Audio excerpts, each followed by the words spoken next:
de estudio y la unidad de referencia. Los instrumentos de medición son el medio por el que se hace esta lógica conversión.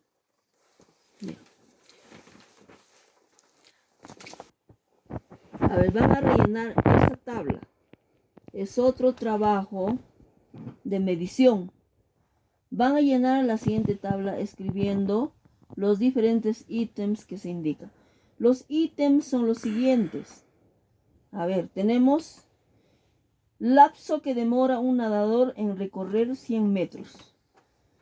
Calor reinante en la habitación. Ya, a ver. Van a llenar este cuadro de la siguiente tabla. Este cuadro de la siguiente tabla. Escribiendo los diferentes ítems.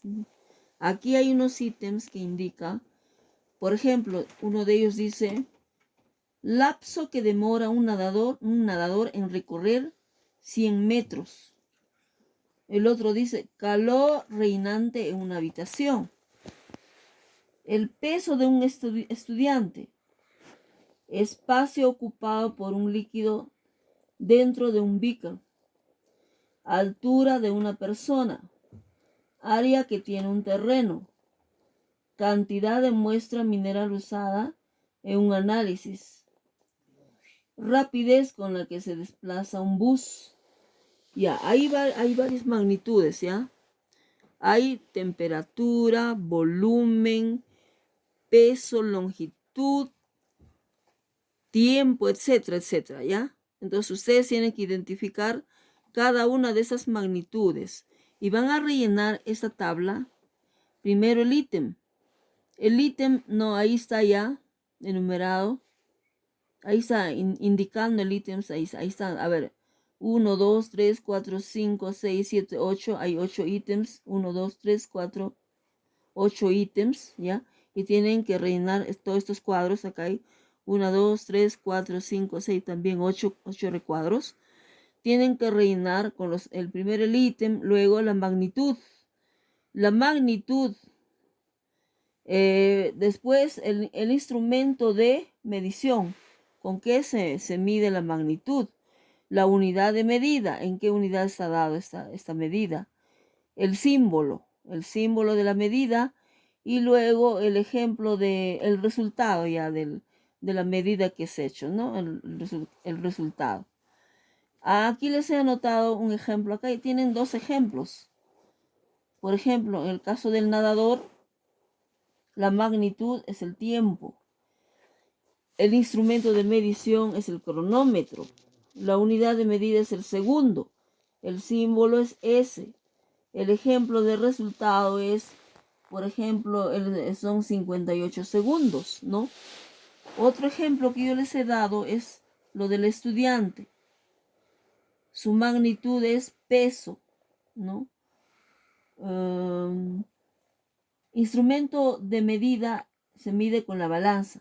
Unidad de medida, kilos, el símbolo kilogramo. Y el tiempo el ejemplo de resultado de su peso es, por ejemplo, yo le anotaba, por ejemplo, 50 kilogramos. Ya, entonces tienen que rellenar todita esta tabla, por favor. Tienen que rellenar la tabla con todos estos ítems, ¿ya? Eso sería un trabajo adicional, un trabajo que yo estoy anotando también en el cuestionario, para que ustedes puedan desarrollarlo, resolverlo y entregar.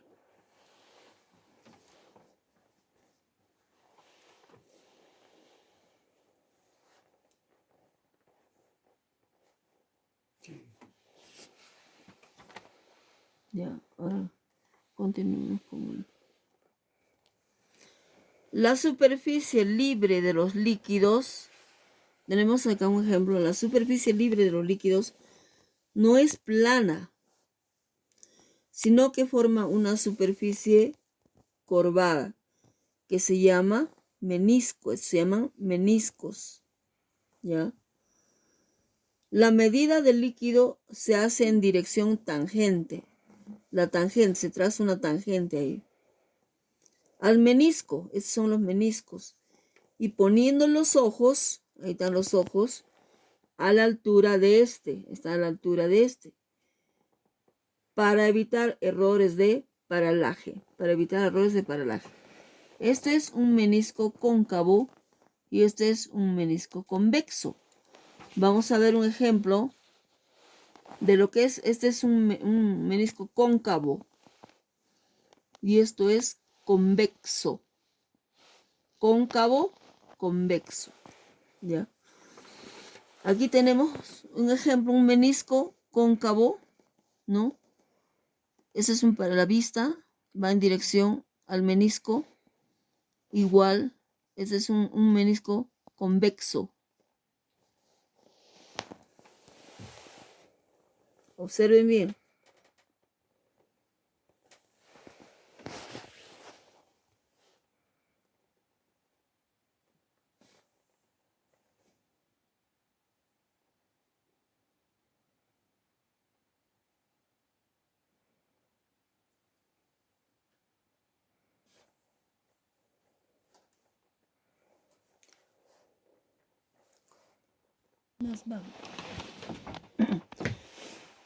Medición del líquido en una probeta.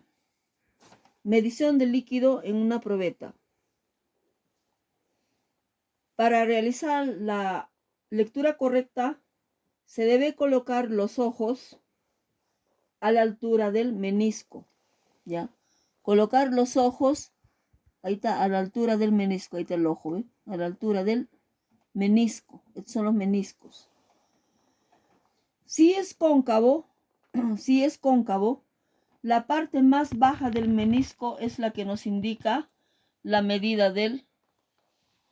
Si es cóncavo, la parte más baja del menisco es la que nos indica la medida del volumen. Si es cóncavo.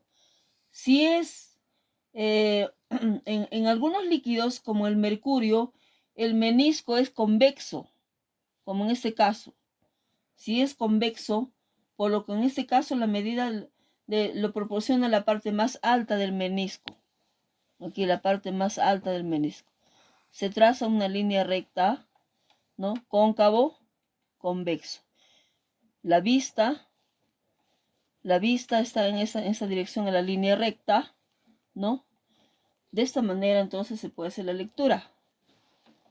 ¿Ya? Menisco cóncavo y menisco convexo. Voy a repetirles. Yo siempre repito para poder recalcarles. No es para que ustedes se aburran. Ya, yo repito para que ustedes puedan aprender mejor. Y voy a repetir siempre porque ustedes recién están aprendiendo. Esto es menisco cóncavo, menisco convexo. Bien.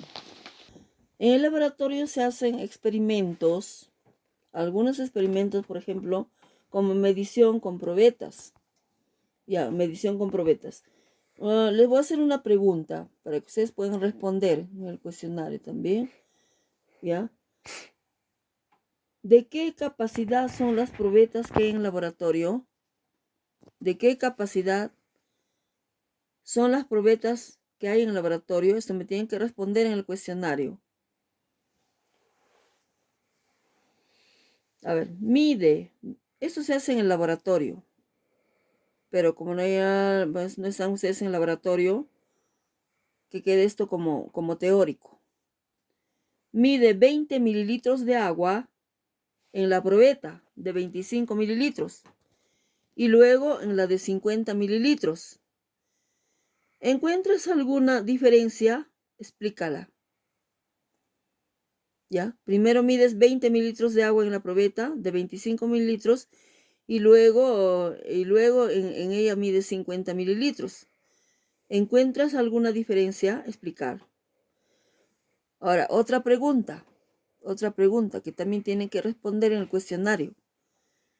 ¿Podrías medir 20.746 mililitros? ¿Por qué?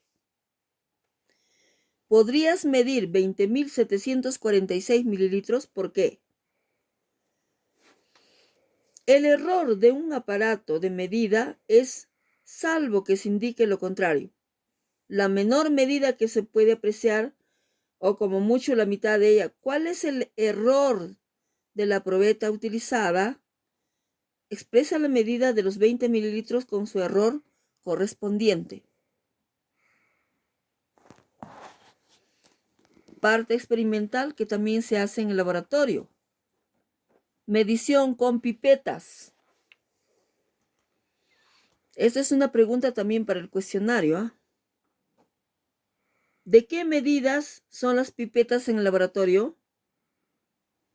¿En qué se diferencia una pipeta graduada de una aforada o volumétrica?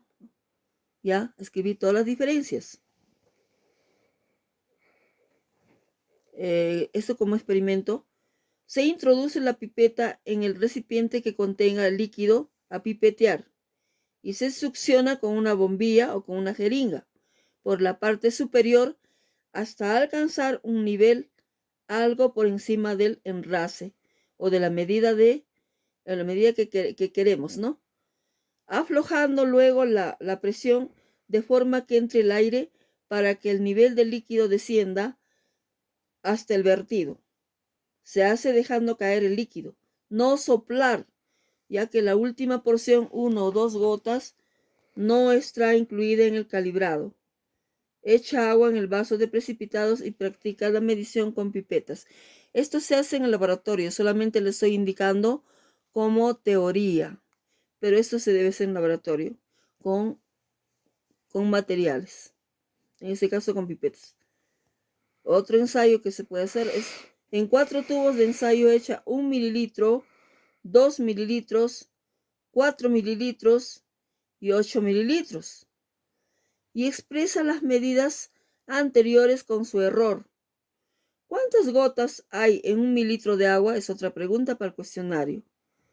Pipetea 1 mililitro de agua y déjalo caer gota a gota, contando cuántas cae. Es otra pregunta que ustedes tienen que desarrollar en el cuestionario.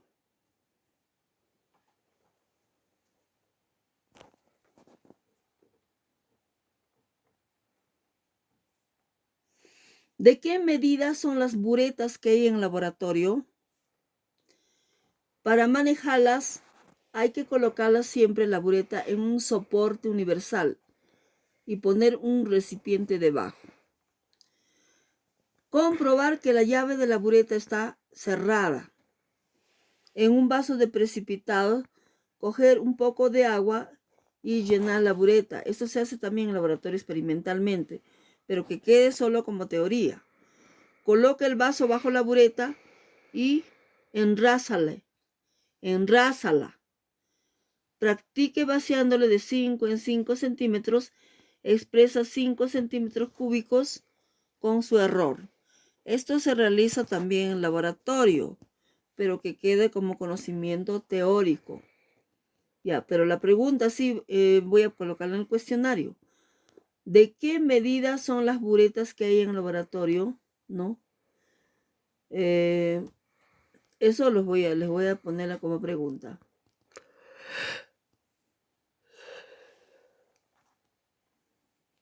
Ya, en el cuestionario también voy a adicionar lo siguiente. Esto se realiza en laboratorio, pero también lo pueden hacer teóricamente y lo van a desarrollar teóricamente en el cuestionario. Como una práctica, no práctica dije. En cada uno de esos instrumentos de medición, probeta, pipeta, bureta, realizar las siguientes operaciones. Ya. Van a dibujar, cada uno de estos lo van a dibujar. Ya. Medir una cantidad indicada de líquido, ejemplo, medir 35.5 mililitros con una probeta. Medir primero con una probeta. Medir 10 mililitros con una pipeta, se lo van a dibujar. Medir 20 mililitros con una bureta. ¿Cómo así? Solamente van a dibujar, por decir, van a dibujar una probeta, ¿ya?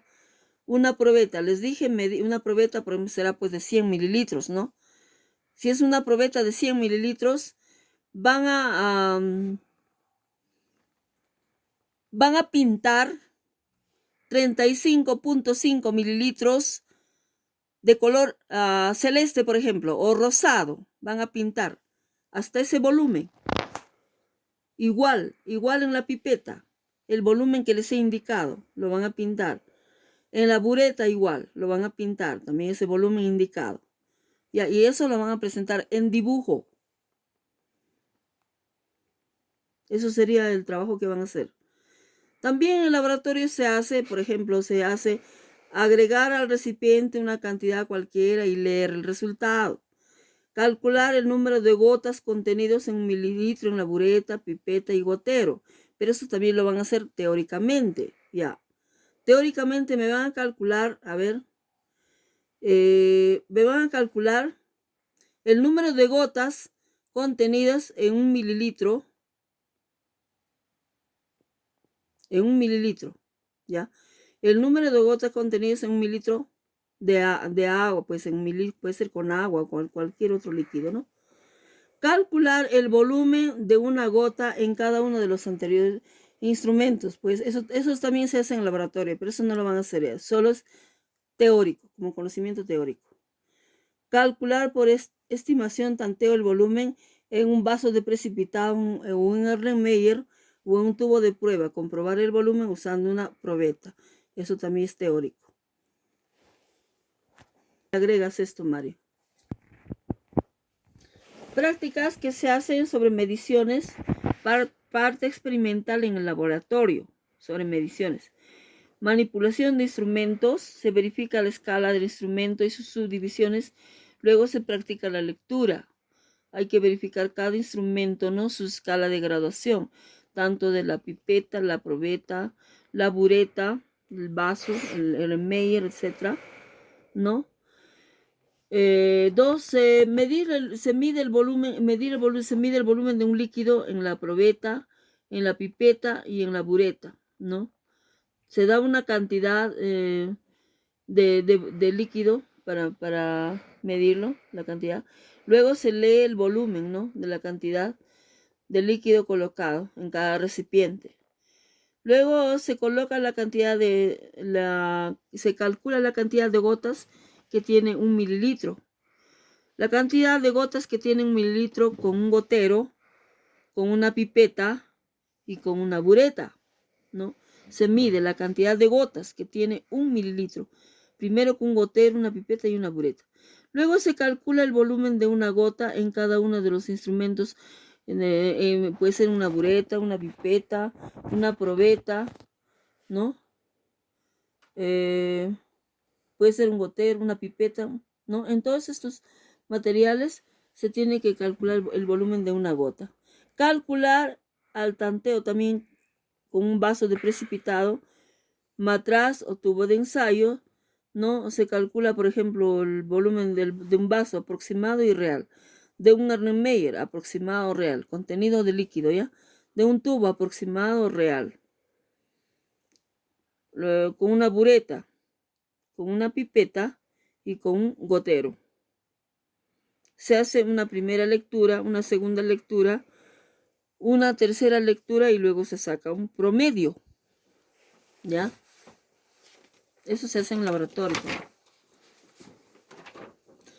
Parte experimental, también mediciones en el laboratorio. Para hacer una correcta lectura es necesario tomar como referencia la parte inferior del menisco formado, caso de los líquidos que mojan las paredes del recipiente. Cada alumno debe hacer la toma de lecturas. Medición en un recipiente. Eso solamente como conocimiento, es lo que se hace en el laboratorio. Medición en una probeta. Medir una cantidad, por ejemplo, 17 mililitros. Tomar la lectura del volumen de un líquido vertido en la probeta. Medición de una pipeta. Se pipetea, ¿no? O se pipetea utilizando ya la bombilla, ¿no? Por encima de la medida prefijada y se va haciendo caer gota a gota hasta engrasar al volumen pedido. Luego se coloca el líquido que queda dentro de la pipeta en otro recipiente. Esto se hace parte experimental de mediciones en laboratorio. Se enrasa una cantidad prefijada y luego se hace caer 2 mililitros en otro recipiente. Medición en una bureta. Se estudia la escala. Primero hay que ver la escala de lectura en la bureta. Eso sí, en todos los materiales hay que ver la escala de lectura. Una vez instalada la bureta, se enrasa a cero asegurando la llave. Se hace caer en una probeta de 10 mililitros un volumen de 5 mililitros y luego 5 más. Y enrasar a cero, hacer caer un volumen indeterminado. Cerrar la llave y leer. Otro experimento que se hace en laboratorio puede ser medición de un vaso de precipitado. Medición en un vaso de precipitado. Se hace igual que en la probeta, pero hay que tener en cuenta que la medición no es exacta, pues el diámetro del vaso es bastante grande, ¿no? La medida no es tan exacta en el vaso como en la pipeta, como en la bureta, ¿no? Bueno, la probeta también es aproximado. Medición en un Erlenmeyer también es muy aproximado ya. Se sigue parecido, ¿no? Se hace igual que en la probeta, pero hay que tener en cuenta que la medición no es exacta tampoco, no es tan exacta. También se calcula cuántas gotas tiene un mililitro. Se calcula cuál es el volumen de una gota de agua. Por tanteo se estima el volumen contenido en un recipiente. Puede ser en un vaso, en un tubo de ensayo o en un Erlenmeyer. Se coloca una cantidad indeterminada de líquido en un recipiente y se estima su volumen aproximado. Se echa el líquido en una probeta para hacer la comparación y se estima la aproximación. Todos estos experimentos, bueno, se hacen en el laboratorio, pero pueden ser teóricamente como conocimiento teórico también, ¿no? Pero de algunos que se hacen en el laboratorio, pues por su medición de una pipeta, bureta, ¿no? Todo eso se hace en el laboratorio. Materiales del laboratorio para medir volúmenes, ¿no? Los materiales del laboratorio, les voy a volver a recalcar sobre esto. Voy a volver a recapitular porque es necesario, porque ustedes por lo menos conocerán teóricamente y no se aburran ustedes de lo que estoy repitiendo, por favor. ¿Ya? Vamos a ver. Materiales de laboratorio que sirven para medir volúmenes. Tenemos, por ejemplo, acá el material más utilizado es la pipeta, ¿no? Todos estos materiales tienen una escala de graduación. Tenemos la probeta, en este caso tenemos la fiola, ¿no?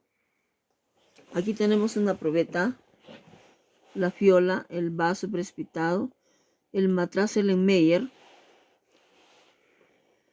que sirven para medir volúmenes, ¿no? Están graduadas. Por ejemplo, la bureta, la probeta tiene una escala de graduación, una escala que indica el volumen, ¿no? Igual la fiola, bueno, no tiene una escala, pero tiene un volumen indicado. Acá tiene una línea de enrase en lo que nos indica el volumen. Por ejemplo, puede ser una fiola de 1 litro o de 1000 mililitros, que es igual que 1000 mililitros, o puede ser una fiola de 500 mililitros o de 250 mililitros, de 100 mililitros o de 50 mililitros, ¿no? Ahí tienen una línea de enrase. La línea de enrase nos indica que hasta esa línea tenemos que llenar el líquido y no nos podemos pasar ni una gota. ¿Ya? Por eso se llama línea de enrase. ¿Ya? También podemos medir volúmenes, como les voy a repetir, con la probeta. Esta tiene una escala de graduación. Tiene una escala en la que indica el volumen, ¿no? Puede ser la probeta puede ser de 10 mililitros, puede ser de vidrio, de plástico, de 10 mililitros, puede ser de 5 mililitros, puede ser de 25 mililitros, de 50 mililitros, de 100 mililitros, de 500 mililitros o de 1000 mililitros. ¿Ya? Entonces, si nosotros queremos medir por ejemplo, de 50 mililitros, pues tenemos que tomar la probeta de 50. Pero sí también, como tiene una escala, puedo medir cualquier volumen que sea menos de 50, ¿no? De la misma forma, el beaker, el vaso de precipitado, también sirve para medir volúmenes, pero aproximados, ¿no? No son tan exactos. De la misma forma el beaker, ¿no? O el matraz, el Meyer, también sirve para medir volúmenes, pero no tan exactos. También nos dan unas medidas aproximadas.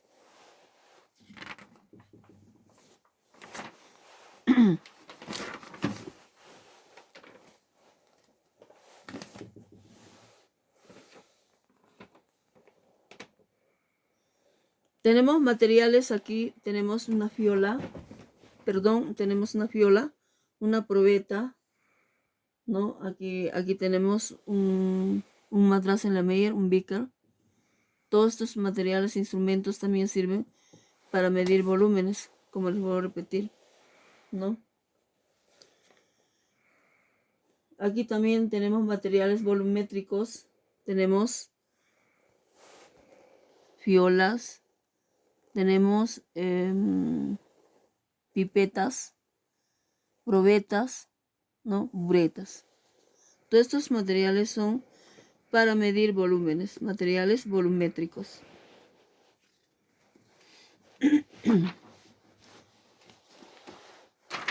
Luego tenemos aquí dosificadores para pipeteado y valoración.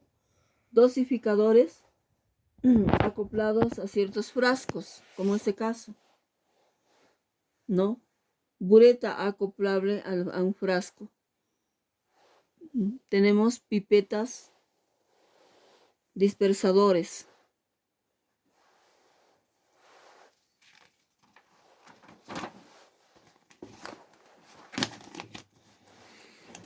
Aquí tenemos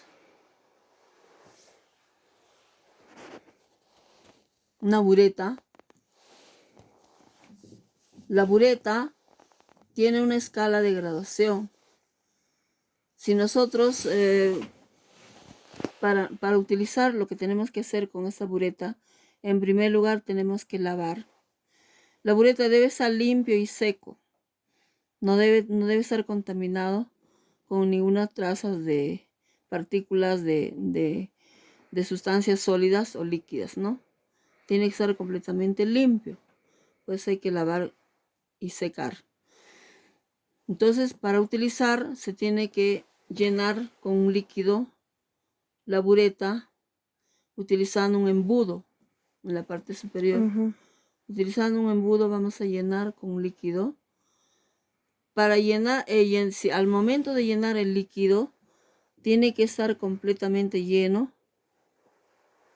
totalmente lleno hasta este punto. Y para llenar se tiene que abrir la llave, porque esta es la parte muerta de la bureta. Todo esto tiene que estar lleno, completamente lleno, ya, para poder empezar la titulación o el trabajo con la bureta. Entonces, esta llave hace que se cierre, ¿no? Evita ya la caída del líquido. Cuando nosotros empezamos ya a trabajar, el líquido va a caer, ¿no? El líquido va a caer, pues se tiene que abrir la llave, y cuando ya no queremos que caiga el líquido, tenemos que cerrar esta llave. Va cayendo gota a gota, ¿no? Entonces la bureta es un instrumento lógico, es un instrumento de laboratorio, ¿no? Puede ser de vidrio. La forma de un tubo largo, delgado, ¿no? Utilizado para realizar mediciones muy precisas de volumen. Este están graduadas en escalas de, por ejemplo, medidas en mililitros, el volumen en mililitros, ¿no? Se deja caer y se va, en la escala se hace la lectura del gasto del volumen. Y yo puedo gastar 5, 10, 15, 20, 25, depende, ¿no? Mililitros. Esto, bueno, es una figura también de una bureta.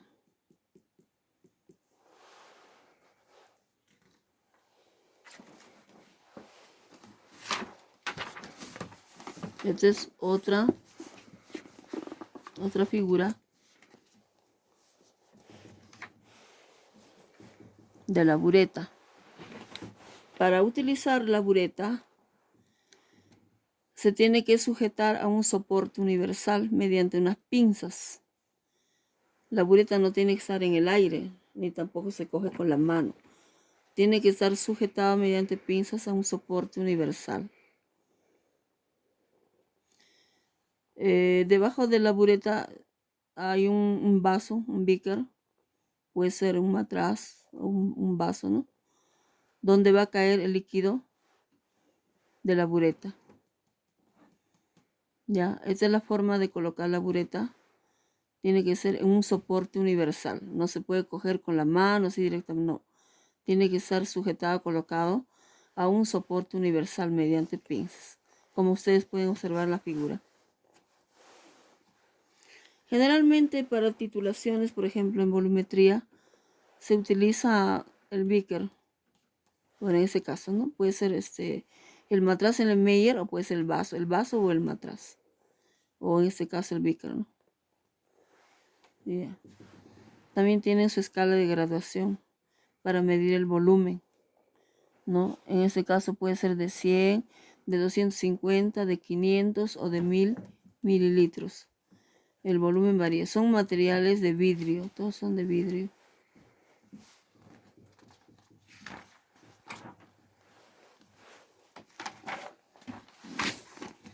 El material utilizado para trabajar también para medir volúmenes en el laboratorio es la fiola. Como ustedes pueden ver acá la fiola. La fiola puede ser de 10 mililitros, de 50 mililitros, de 250 mililitros o de 1 litro. Cuando nosotros preparamos una solución, por ejemplo, en la fiola, lo primero que tenemos que hacer es saber qué concentración vamos a preparar esta solución. Por ejemplo, yo quiero preparar una solución de cloruro de sodio al 5%. Entonces, primero tengo que hacer mis cálculos. Por ejemplo, ¿qué volumen voy a preparar? De repente 1 litro, ¿no? 1000 mililitros. Entonces, al 5%, ¿cuántos gramos de cloruro de sodio debo pesar, ¿no? Para preparar esta solución. Una vez que he calculado, tengo que ir a pesar la balanza. Este sólido, que sería el cloruro de sodio, tengo que disolver con una pequeña cantidad de agua destilada. Para ello, este beaker,